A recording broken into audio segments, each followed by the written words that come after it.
कक्षा 7 सामाजिक विज्ञान अध्याय 3 भूगोल। मैं आर.एस. प्रसाद सर आज इसके प्रश्न उत्तर कराने चल रहा हूँ। देखिए क्या कुछ दिया हुआ इसमें। तो सबसे पहले हैं पृथ्वी की गतियां। यहाँ पे दिखाई दे रही हैं आपकी, ये पृथ्वी की गतियां हैं। ये दो हिस्सों में बटी है। पहले अंतर्जनित बल के द्वारा होती हैं, फिर बहिर्जनित बल के द्वारा होती है, फिर आकस्मिक बल। ये अंतर्जनित में भी दो हिस्से हो जाते हैं, आकस्मिक बल और पटल विरूपण बल। इसके बाद आकस्मिक में क्या होता है, भूकंप आ जाता है, ज्वालामुखी आता है और भूस्खलन। और पटल विरूपक में क्या आता है, पर्वत निर्माणकारी बल लगता है। इनसे बल, इस बल से जो है पर्वत बनते हैं। और इसमें बहिर्निर्जित बल जो दिखाई दिया, ये अपर्दन और निक्षेपण है, नदी का बहता हुआ जल है, पवन है, समुद्री तरंग है और हिमनद है। इस तरह से ये बढ़ जाता है पूरा हिस्सा। चलिए देखिए, ये ज्वालामुखी आपको दिखाई दे रहा है। इसमें ये जो नीचे जो है परपटी सतह है, फिर इसके बाद मेटल वाली है। और ये क्या होता है, ये मैग्मा कोष जो है इसका तेजी से बाहर की ओर दबाव डाल करके निकलता है और फटता हुआ लावा इसके ऊपर निकलता है और बहना शुरू हो जाता है। ये निकास वेंट है। निकास वेंट से जो है ये निकलता हो जाता है और ये क्रेटर पे जाकर के गैस और राख निकालना चालू कर देता है। ये गैस और राख निकलती है यहाँ से और यही पिघली हुई अवस्था में लावा के रूप में बहती हुई जाती है। ये आपका वो दिखाया गया है उद्गम केंद्र, वह स्थान जहां भूकंप उत्पन्न होता है और भूकंपी ऊर्जा का उद्गम केंद्र कहलाता है। ये ध्यान रखना, उसका उद्गम केंद्र है। एक भूकंप की जो है ये गति की उत्पत्ति बताई गई है। यहाँ से भूकंप स्टार्ट होता है ये, और ये चारों तरफ जो है निकलनी शुरू हो जाती है। तो क्या होती है, एक तरंग के रूप में चलता है। ये प्लेट सीमा इसकी, ये अधिकेंद्र है और ये भूकंपी तरंगे सभी दिशाओं में बाहर की ओर निकलती है। जो तरंगे दिख रही है और इसी के कारण ये हिलना चालू हो जाता है। अब ये जो है गुजरात में जो भूकंप हुआ था उसका विनाश दिखाया गया इस चित्र के अंदर, कि भूकंप से कितना ज्यादा विनाश हो जाता है, बहुत क्षति होती है और जितनी भी हाई मल्टी स्टोरी बिल्डिंग्स होती हैं सारी की सारी ध्वस्त हो जाती हैं। इसमें अधिकतर बहुत कम होती है जो झेलती हैं। इसके बाद ये भूकंप लेखी एक यंत्र दिया हुआ है। ये क्या करता है, ये आपका इस पे लेखन करता है कितनी तीव्रता का भूकंप आया। ये वास्तव में हिलता डुलता रहता है और हिलते डुलते हुए यहाँ पे ये इसके ग्राफ बनते रहते हैं। चलिए देखते हैं क्या है। भूकंप का माप एक यंत्र से किया जाता है जिसे हम भूकंप लेखी यंत्र कहते हैं। भूकंप की तीव्रता रिक्टर स्केल पर मापी जाती है। जिस भूकंप की तीव्रता 2.0 अथवा उससे कम होती है वो उसका प्रभाव नहीं के बराबर होता है, लेकिन जिस भूकंप की तीव्रता 5 से होती है वह वस्तुओं के गिरने से क्षति पहुंचा सकता है, और जिसकी तीव्रता 6 होती है उसे अधिक होती है तो वह बहुत शक्तिशाली, और जिसकी तीव्रता 7 अथवा अधिक होती है तो वह सर्वाधिक शक्तिशाली समझा जाता है। इस तरह यह भूकंप लेखी यंत्र काम करता है अपना। ये यहाँ पे एक जल प्रपात दिखाया हुआ है। इसमें कठोर शैलें, सबसे ऊपर वाली कठोर शैलें हैं ये। इसके बाद उसके नीचे जो है जल की शैलें होती हैं और इसके बाद ये शक्ति द्वारा काटे गए मृदु शैल होते हैं जो कट जाते हैं नीचे। ये जितने भी हैं देखोगे शैल कटते हुए चले जाते हैं और ये झरने का रूप ले लेता है, फिर झरना बहना चालू कर देता है। आगे ये नियाग्रा जलप्रपात है, सबसे ऊंचा जलप्रपात है ये। तो यहाँ पर आपको दिखाई दे रहा है बहुत ऊंचाई से ये पानी गिरता है, नीचे जाते जाते वाष्प में परिवर्तित हो जाता है। जरा इसके बारे में देख लेते हैं। विश्व में हजारों छोटे छोटे जलप्रपात हैं।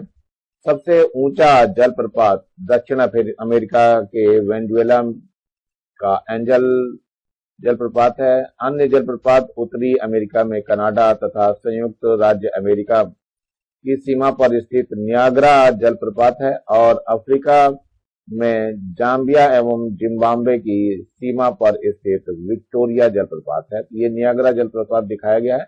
इसमें ये पानी ऊपर से गिरते हुए नीचे जाकर के वाष्प में परिवर्तित हो जाता है। चलिए ये देखते हैं कि ये बाढ़ का मैदान कैसे बनता जाता है। तट कटते चलाते हैं, ये तटबंध होते हैं, सर्प होता है, और ये क्या है, बाढ़ मैदान में नदी द्वारा निर्मित स्थलाकृतियां क्या क्या हो जाती है। ये टेढ़े मेढ़े होती हुई चली जाती है। तो इसमें जो अलग से ये जो बनती हुई दिख रही, इसी को हम चपला झील बोलते हैं, चाप झील बोलते हैं, क्योंकि पानी ने एक चाप करके बनाया होता है, इसलिए उसको चाप झील बोलते हैं। यानी पानी के जल के फोर्स के द्वारा बनता है ये। चलिए ये यहाँ पे दिखाई दे रहा है आपको कि डेल्टा कैसे बनता है। ये मुख्य नदी है। मुख्य नदी जब चलती है तो वो पहाड़ों से एक ही होकर भी चलती है, लेकिन इसके बाद बंटना चालू हो जाती है। जब हिस्सों में बढ़ती है ये, तो इसके बाद बीच में कई हिस्सों में बंटनी चालू हो जाती है। ये जैसे यहाँ बढ़ती जा रही है, यहाँ भी बढ़ गई है, देखो यहाँ भी बढ़ गई है, ऐसे ही करते यहाँ भी देखो बढ़ती हुई चली गई, ये भी बढ़ती हुई चली गई, ये बन गया है, बढ़ गई है। तो ये बीच में कुछ जगह खाली खाली पड़ गई है। ये वितरिका जो दिखाई दे रही है, वितरिका दिखाई दे रही है, ये यहाँ पर भी वितरण हो गया। इसी को हम डेल्टा कहते हैं। बच्चों ध्यान रखना, डेल्टा यही होता है।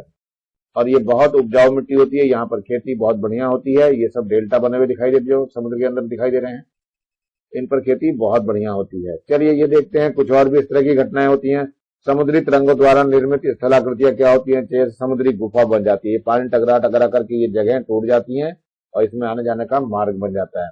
इधर ऐसे तटीय मेहराब बनता है, जो कि यहाँ पर दिखाई दे रहा है आपको, मेहराब टाइप का ये दिखाई दे रहा बनता हुआ, तो ये भी आपका हो जाता है। ये स्टैक बन जाता है। स्टैक का मतलब सीधी चट्टान सी खड़ी हो जाती है, अलग से अलग कर करके।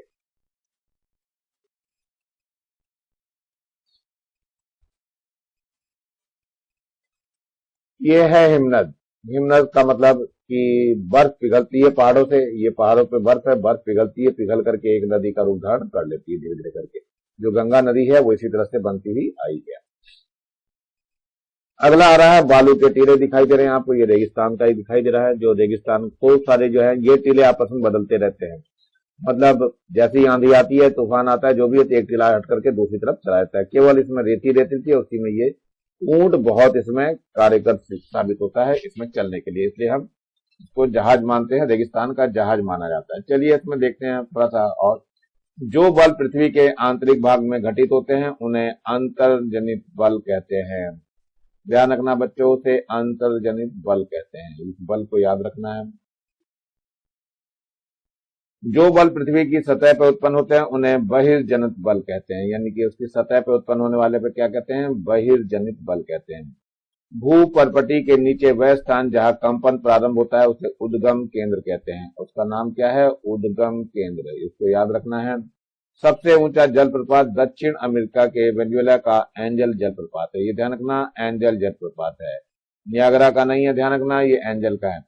भूकंप की तीव्रता रिक्टर स्केल पर मापी जाती है, तो रिक्टर स्केल को भी आपको याद रखना है, ये बहुत ज्यादा पूछा जाता है।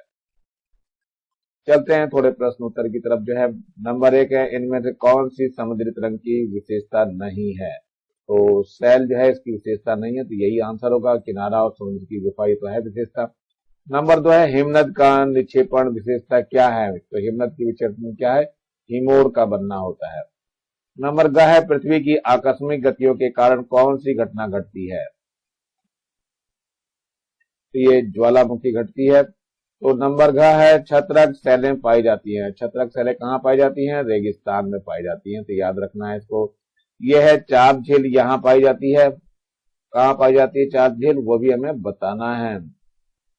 तो चाप झील जो है वो नदी में पाई जाती है, रहना नदी की घाटी होती है एक तरह से, क्योंकि नदी ही अपने फोर्स से बनाती है अपने बल को लगा करके। चलते हैं अगले में, ये नंबर 3 है। ये निम्नलिखित स्तंभों को मिला करके सही जोड़े बनाना है। तो सबसे पहले आता है नंबर 1 हिमनद। हिमनद जो है क्या है? बर्फ की नदी से संबंधित है, यानी कि ये क पर आएगा, इस पे क लिखा जाएगा। अगला है विसर्प। विसर्प क्या है हमारे पास? ये आपका नदियां होती हैं, नदियों में ये ख लिखा जाएगा। इसके बाद जो है आपका पुलिन। पुलिन क्या होता है? पुलिन के लिए लिखना है आपको, ये है समुद्री तट। समुद्री तट में क्या आएगा? ग आएगा, यहाँ पर लिखा जाएगा ग। चलिए इसके बाद बालू का टिब्बा। बालू का टिब्बा कहाँ बनता है? आप सभी को पता है, बालू का टिब्बा रेगिस्तान में ही बनता है, तो ये रेगिस्तान आएगा, यानी ये इसके आगे घ लिखा जाएगा। चलिए इसके बाद है जलप्रपात। जलप्रपात कहाँ है बच्चों? ये है कठोर संस्कृत शैल के द्वारा, ये है आपका जलप्रपात, यहाँ पे च लिखा जाएगा। चलिए ठीक है, इसके बाद क्या है हमारे पास? ये भूकंप। भूकंप कहाँ आएगा? भूकंप जो है पृथ्वी का कंपन होता है, तो इसलिए यहाँ पर छ लिखा जाएगा। बस इतना ही बनाना है आपको। अब अगला प्रश्न आता है, स्थल मंडलीय प्लेट किसे कहते हैं? तो ये उत्तर है इसका, भू परपटी अनेक बड़ी एवं कुछ छोटी कठोर असमान आकार की प्लेटों में विभाजित हैं, जिन्हें स्थल मंडलीय प्लेटें कहते हैं। नंबर 2 प्रश्न है, अंतर्जनित बल की आकस्मिक गति के परिणाम बताइए। तो अंतर्जनित बल से क्या क्या होता है, वो आकस्मिक गति के परिणाम है। नंबर 1 भूकंप आता है, दूसरा ज्वालामुखी, नंबर 3 भूस्खलन होता है। भूकंपीय तरंगे कितने प्रकार की होती है, नाम लिखिए। तो भूकंपीय तरंगे 3 प्रकार की होती है। नंबर 1 पी तरंगे अथवा अनुदैर्ध्य तरंगे, नंबर 2 एस अथवा अनुप्रस्थ तरंगे, नंबर 3 एल तरंगे अथवा पृष्ठीय तरंगे। ये तीनों तरंगे होती है, तीनों तरंगों को याद रखना है आपको। अगला प्रश्न है, भूकंप मापी यंत्र को क्या कहते हैं। भूकंप मापी यंत्र को क्या कहते हैं, भूकंप लेखी कहते हैं। ये आपको याद रखना, बहुत ज्यादा पूछा जाता है बच्चों ये प्रश्न। अब है, कल्पना करें कि यदि स्कूल समय के बीच में अचानक भूकंप आ जाए तो आप अपनी सुरक्षा के लिए क्या करेंगे। उत्तर है, यदि भूकंप के झटके तीव्र न हुए तो घंटी की ओर भागकर बजाऊंगा ताकि स्कूल के बच्चे खुले मैदान में भागें। नंबर 2 भूकंप आते ही मेज के नीचे शरण लूंगा। जल प्रपात क्या है, नदी किसी खड़े ढाल वाले स्थान से अत्यधिक कठोर सैल या खड़े ढाल वाली घाटी में गिरती है तो यह जल प्रपात बनाती है।